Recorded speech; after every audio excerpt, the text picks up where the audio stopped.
那么，当我们了解了，对吧？通过上节课，我们了解了牡丹的结构啊，了解了牡丹的上色方法。那么，大家可能会想一个问题，就是说，哎，怎么和我想象的写意牡丹画法不一样呢？我想象的写意牡丹应该是比较随意的呀，比较放开一点的呀。那咱们前两节课对吧？咱们前面的课程，那怎么画的那么细致一点都不像写意画啊，对吧？一点都不像写意画。那个呢，前面啊，我们是在分析结构。大家呢想要画出很写意、很随意的作品的话呢，首先就要了解它的结构特点啊，这个花儿到底是怎么长的。把这个研究明白之后，那么下边呢，我来给大家教给大家下一步该怎么去练。通过它的结构啊，通过它的特点，然后呢，我们再运用写意的这种用笔用墨的方法和规律。那写意的用笔方法是什么呢？中锋、侧锋都有啊，有提有暗。然后用笔的时候呢，是抓准写意画是什么呢？抓准它的结构的规律、结构的特点，然后呢加以变化，然后结合我们的自己的审美去加以变化。那么大家会发现，我们之前画那个很像真花啊，那个勾的线条对吧，很细，很像真花啊。通过观察真实的花朵，我们发现这些线条都是一样粗细的，对吧？都是一根小细线，没有粗细的变化啊，没有粗细的变化，并且都是比较圆润的，没有方折的变化啊，没有圆与方的变化。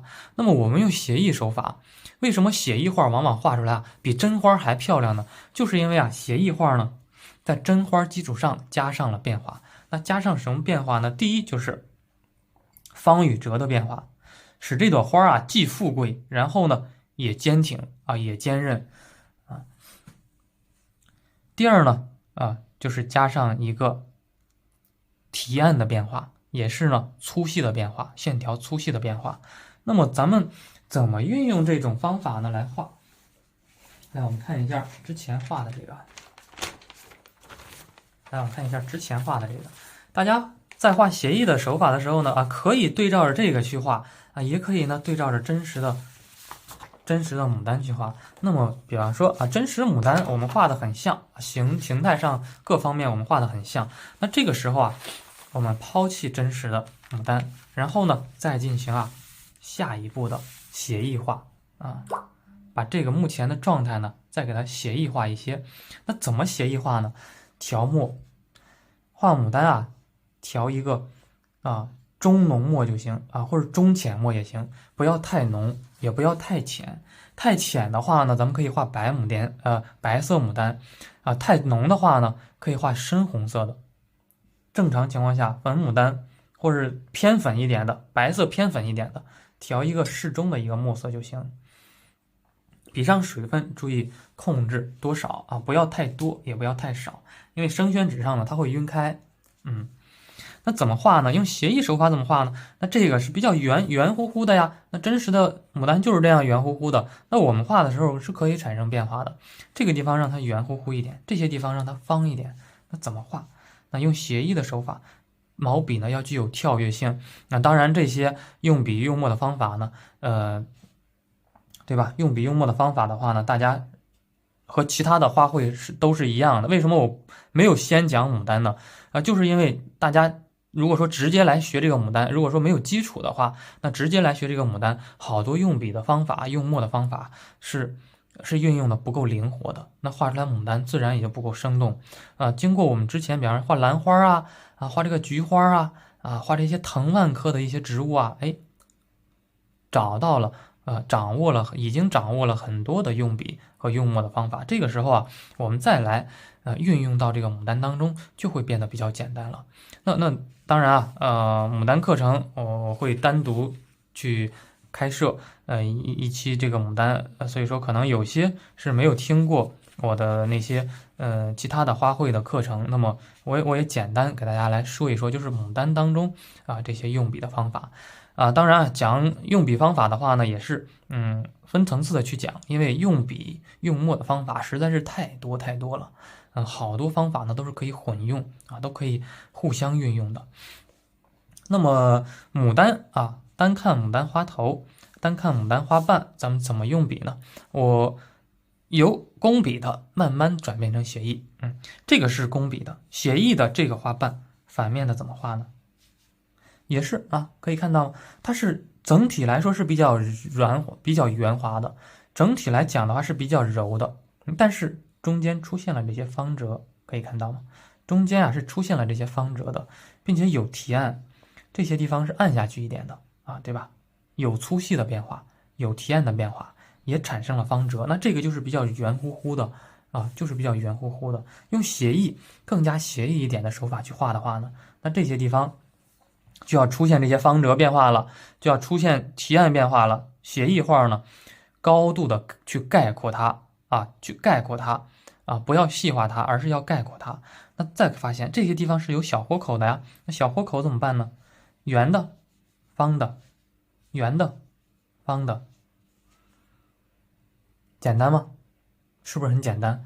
圆方之间有小的，有大的，有矮的，有高的，哎，就是一个写意的手法。那通过变化之后，对吧？这个就是变成这个了啊。当然，你说角度不一样啊，角度也是可以变化的嘛。那这个就变成这种了啊，这个就是写意的手法来画这个反面的花瓣。那么我们运用这种手法的话呢，就完全可以把这个比较工细一点的更接近于小写意的甚至偏工笔的这种画法，然后呢，我们慢慢的给它演变成写意的手法，慢慢演变成写意的手法。那写意的手法呢，就是在这个造型的基础上加上提按加上这个转折，加上方折，对吧？我们讲了方折，对不对？方折，那这个就是圆的加上方折之后呢，更加具有力量感，更加具有力量感。那这个就是牡丹如果说用双钩方法去画牡丹的话，哎，这个就是其中的一个用笔方法。熟练运用这个牡丹花头呢，就可以画的非常好看了。还是照着这个牡丹花头咱们来画，先从最前面的这个开始画。写意的时候呢，就不太追求这个形似了，可以呢更加偏向感觉，偏重大的规律偏重大的规律。那么比方说这个叶子，这个地方是凸出来一点的，我们这个地方呢也凸出来一点，哎，但是呢感觉是一样的，实际上和它很圆润，那这个地方呢多了更多的弯折，比方说这个地方是很棱角感的，是很棱角感的。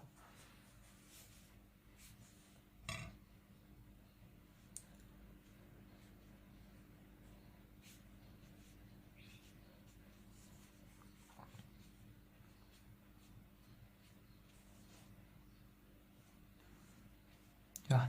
不断的去刻画它，这些都是反面的花瓣呀，对不对？都是反面的花瓣，有大一点的，有小一点的。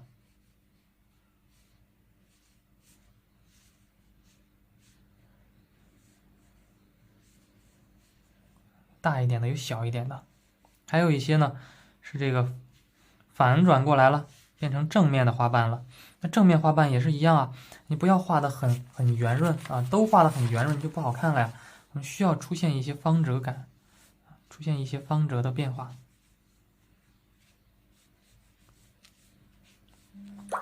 同时呢，还要注意一点，就是说在画的时候，那这个真实的牡丹往往花瓣是比较过渡的，比较自然的我们在用写意手法去表现的时候呢，可以刻意的给它加强这种变化，加强大小的变化呀，加强这种方折的变化呀。那还有一个什么，就是方折以及提按，还有一个就是大小的变化。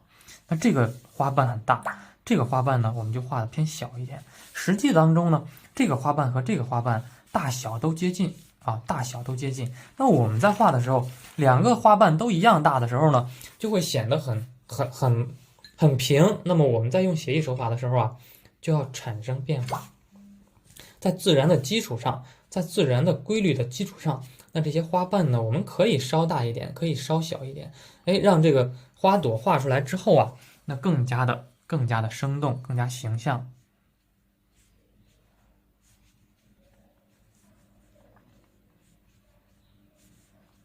那有些地方啊是圆润一点的，有些地方呢是方一点的，啊，大家来看一下，这种用笔的感觉是不是非常像写意的？尤其是画一些白牡丹，或者是呢画一些稍微带点粉色的牡丹，那么用这种写的方式啊，书写的方式去画它是非常非常好看的。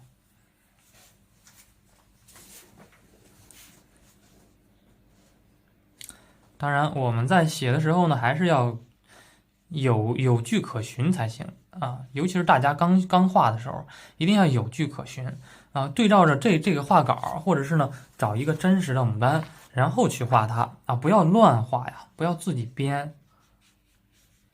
在真实的基础上啊，我们去加，比方说对吧，里面的在上边。啊，外边的一层在下边，那这个基本的规律咱们不能乱掉啊。如果说你连这个都乱掉啊，那之前就白学了啊，并且呢，规律你也没有掌握住，底层的那些规律你也没有掌握住。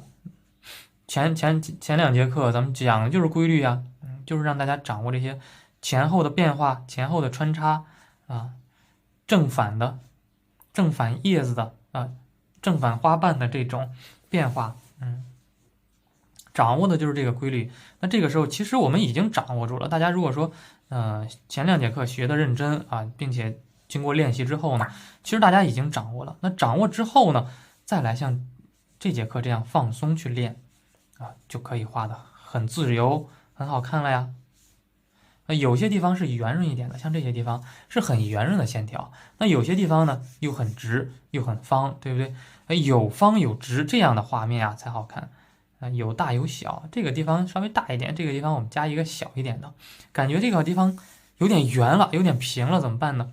啊，来上两个这个花瓣，哎，给它破一下就可以了。那这个地方我们感觉啊，还是少一个小一点的，加上一个小一点的就可以了。让大家看一下，感觉上是一样的啊，感觉上这两朵是一样的，实际上已经产生了很大的区别了。实际上呢，对不对啊？大家经过观察之后啊，感觉上是一样的，反面的都有反面的啊，正面的也都是正面的，花朵的形状呢也都大同小异啊。这个地方多出来一点点，稍微多一点，哎，感觉上是一样，但是细看的话呢，这种线条这种感觉，哎，又完全不一样了。对不对？那这个就是慢慢的在过渡到写意化，由形慢慢的去找神。那开始我们去研究形，形研究明白之后呢，我们去研究它的神态啊，研究这个牡丹的神态，就是在画它的规律，就是在研究它的规律性。把它的规律性画出来之后啊，形态上可以稍微有所放松，都是可以的。那这个时候啊，我们怎么上颜色呢？那这种画法这种这个双钩的这种牡丹呢，往往咱们是画白牡丹，就是画一朵白色牡丹，咱们这样画。那么画粉色牡丹怎么画呢？画粉色牡丹你像我们通常画这种的就是这种的，也用双钩的，哎，比较浅一点，没有这么太深，哎，表现这种浅粉色的牡丹，哎，我们就用这种的，就完全可以运用的。怎么画呢？调一个牡丹红。调一个牡丹红，然后呢，笔尖上调点牡丹红，调的适中就行，不要太浓不要太浓。然后呢，开始勾勒勾勒的时候也是要注意，这个勾勒和之前的那个上色呢也不太一样这个勾勒也是要体现出用笔的变化来的。所以说牡丹不单单是要像大家想的那样对吧？我直接上手就去画，要有用笔的感觉的。不管哪一种牡丹画法，都要有用笔的感觉。根据我们之前画的这些线条，对吧？哎，去勾勒它。那勾勒的时候，大家注意，可以离开一点可以断开一点，不要去描不要去这样去描。描的话呢，就没有意思了，描的话就没有写，就失去写意的那种精神了。那写意嘛，就听这个名字，写意画，对不对？写出来的啊，写出来的大的意象啊，大的感觉，把它这个感觉意象给它写对就行啊。写的时候呢，有些地方甚至可以多添2笔啊，少画2笔都没事儿。有些粗一些，有些地方呢线条细一点，这些都是可以的。多上2笔，为什么多上2笔呢？正面的花啊，正面的花的话，它有一些啊是这个里面是有花纹的，有凹凸感的。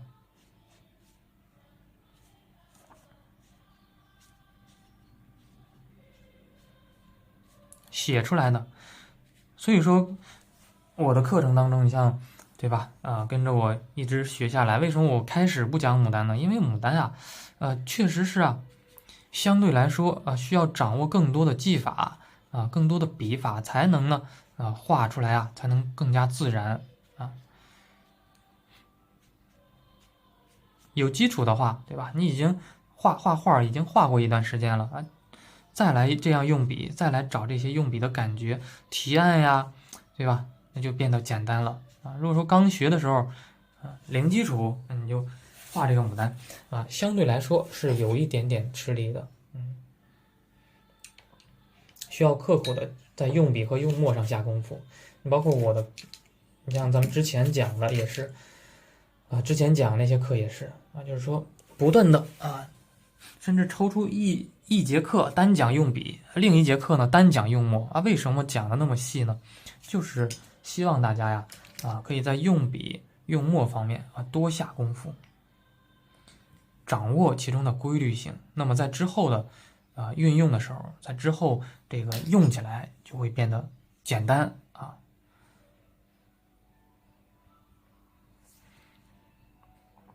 好多用笔用墨方法呢都是相通的，牡丹可以这样用，你画其他的花鸟也是可以这样用的。哎，中间花心是怎么样的？中间花心是重的呀，还是那个规律。那反面的我们是没有提白的啊，反面啊我们直接留的白，然后对吧？还记得我们之前上色过程吗？先画浅的，后画中间色，对不对？后画这个中间的这个牡丹红，我们也是先画浅的，浅的是不用画的，因为白纸就是白色的。然后呢，再画中间的这个牡丹红，然后再干嘛呢？压重的、提亮的，压暗提亮。哎，这些地方就是在压暗啊，就是在压暗。提亮呢，提亮也免了，因为这个太白，白纸已经是非常白的了，我们再提一遍太白，用处不是很大，所以说我们就不用再提了。那这种牡丹画法啊，非常简单啊，勾勒出来之后就可以了，就是一个牡丹花头。然后呢，然后怎么办？然后调一个藤黄色，画上它的花蕊。那写意画的花蕊是非常有特点的。我来给大家讲一讲这个花蕊的问题。谈到写意这个问题之后呢，我们就要各方面都要进行意象化，都要进行抽象化啊，可以说成抽象化，也可以说成呢意象化。有时候呢，甚至可以把它们理解成程式化。怎么样画出来更好看啊？怎么样画出来呢？这个变化更多，然后呢还有规律性。哎，规律性其实就是很程式化的东西嘛。那怎么画这个呢？大家看我画的这个花蕊啊，哎，好像画的没几笔，但是出来效果呢却很丰富。那怎么出现的这个效果呢？我用深颜色给大家示范一下。藤黄色呢看的不清晰，那我用其他颜色，比方说用这个胭脂，胭脂颜色。那怎么画这个呢？画的时候是攒3聚5去画，1、2、3，1、2攒3就是3个一组，2个一组，3个一组，2个一组，这样去画它，出来之后就是很具有变化性的，不断的重复这样的。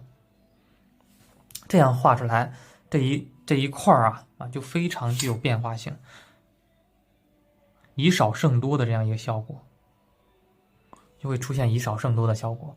那么大家再思考一下，就是说传3聚5必须要3个一组2个一组吗？必须要这样吗？不是必须的，因为中国画、中国语言有时候这个3和5这些数字并不代表它就是这个数字，而是呢，你像3一道生一，一生二，二生三，三生万物。那3就代表一个很大的一个数了3就代表任何数字3就代表变化多。那么我们对吧？刚开始练一个3个，一个2个，这样好练呀，这样好记。那之后熟练去运用的时候大家就可以放得更开一点。那当然，大家开始练习呢，就这样去练就行。一个3个，一个2个3个聚在一起，2个聚在一起，开始就这样练。然后练着练着这个已经掌握的很熟练了，怎么办呢？就可以更加自由的去发挥。比方说3个一组嘛，4个一组也行3个4个4个的也行总之让它们产生变化。2个的3个的4个和3个又产生一起，3个和2个又产生一起对吧？就是呢，当真正熟练了之后呢，联系在一起，串在一起，就是既有规律性又有变化。总体的一个规律呢，就是所有的这些花蕊都要朝向花心那么还要有什么规律呢？所有的花蕊要大小不一，要产生变化。那你像这样画出来，是不是3个里面还有变化？一个胖一点，一个瘦一点，一个小一点这2个也是一个朝这个方向，一个朝这个方向，就是让它们产生变化。那这么多的一组，对吧？像这么多的花蕊里面，每一笔都不一样每一个小花蕊形态特点都不一样，那么就画到位了大家练怎么练呢？先练这样去练，练完之后再去组合，组合完之后你们去找你们的这些笔触当中，看看有没有重样的，看看有没有粗细大小都一样的。你像有些人画这个牡丹就这样去画的这样去画的。那2组怎么画呢？它就继续再加再加。那这样画出来的就很不好看就很具有装饰意味规律性太强了缺少变化的美感对吧？你像这样画的话，就太是装饰性的感觉了，不像牡丹的这个花蕊。那我们看一下这个牡丹花蕊牡丹花蕊它绝对不是这样的它绝对不是规矩性非常强的，它是非常自然的非常自然的这种花蕊各种各样的。有些花蕊朝向偏左一点，有些花蕊的小脑袋呢向右歪一点，有些像前面打瞌睡一样有些又像大笑一样向后仰着所以说我们在画的时候呢，也要把它这些形态给它画出来才行。如果说一样的像站军姿一样就这样去画它就不好看了。这个是这个就是过渡到写意手法的时候呢我们给大家进行的一个演示示范。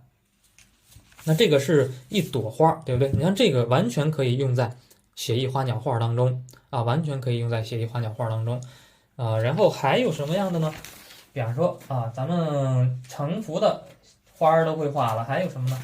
还有一些是小花苞的形态。小花苞怎么画呢？也给大家来示范一个，比方说这个比方说这个。那大家怎么练呢？我教给大家这种方法之后，大家怎么去运用，怎么去练呢？这个时候你们也可以去找一些素材，找一些图片呀。找到图片之后怎么练呢？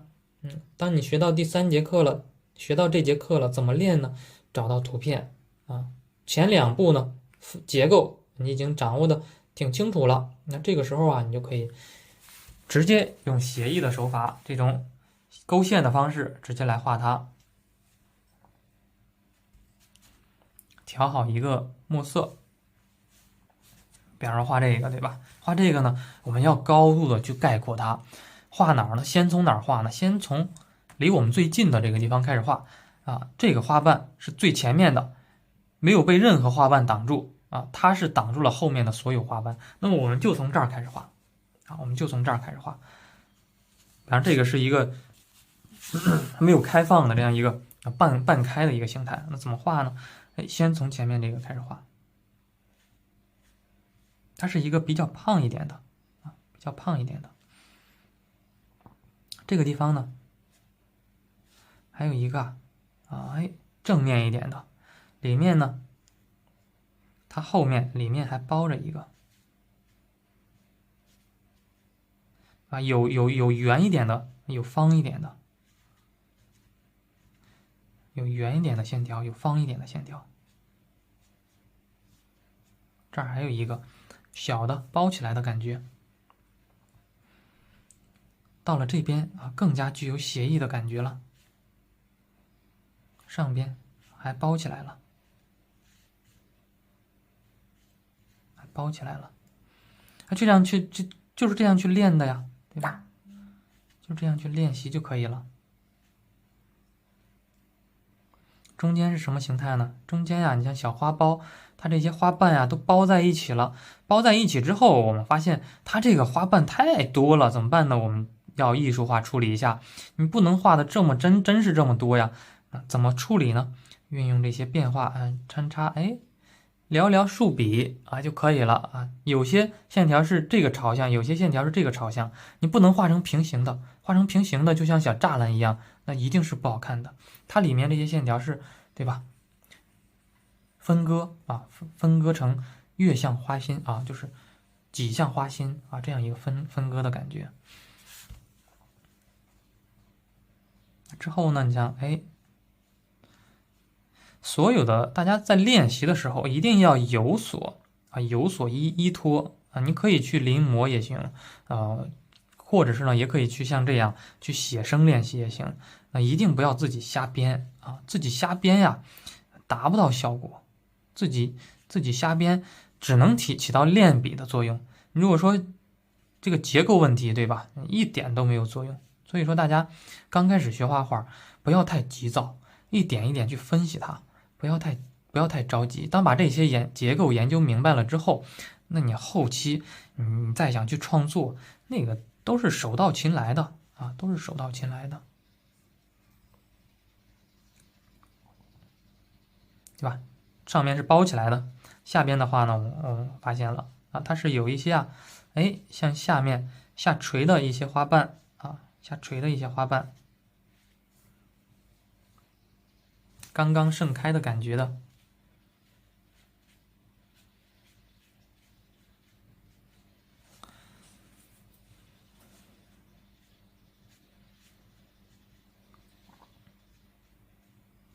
这个就是牡丹花啊，它的这种写意的这种用笔，注意它的这种方折感啊，注意它的这种提按感啊，有些地方摁下去一点，它就晕开一点；有些地方，对吧？摁下去它就胖一点、粗一点；有些地方呢，提起笔来行笔速度再快一点啊，有快慢感啊，干湿变化呢，这些都出现了。之后呢？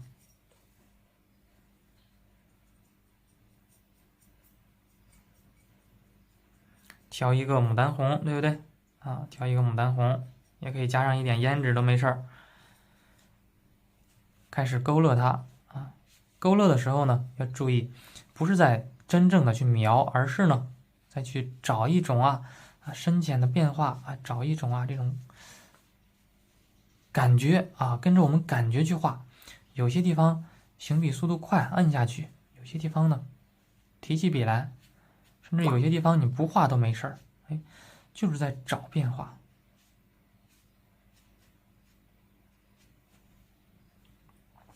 可以蘸点水，想浅一点的地方蘸点水。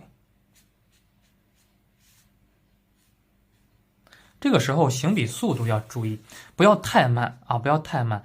如果说太慢的话呢，你描它一定会把这个你之前这种用笔感觉给它描没了。一定会破坏之前的用笔感觉。那这个时候尽量的可以稍微的快一点。那快的里面也是有提按，有快慢的，有些地方慢一点，像这些地方相对来说湿润一点，慢一点。那到了边缘的地方呢，就画的可以潦草一点呀，你像这些地方还刻意多出来这么一大块儿，这是干嘛呢？啊，这个我们体现的呢，啊，我们表现的呀，是后面可能还有一个小的花瓣，哎，又多了一个层次感。所以说，画画啊，不是在重复第一遍啊，所有的都是一样，山水也是一样，花鸟也是一样，啊，不是在重复第一遍，而是呢在第一遍的基础上再去加，啊，对吧？那这样可以看到一个非常具有写意形态的牡丹花啊，没有盛开的这样一朵牡丹花就画好了，就画好了。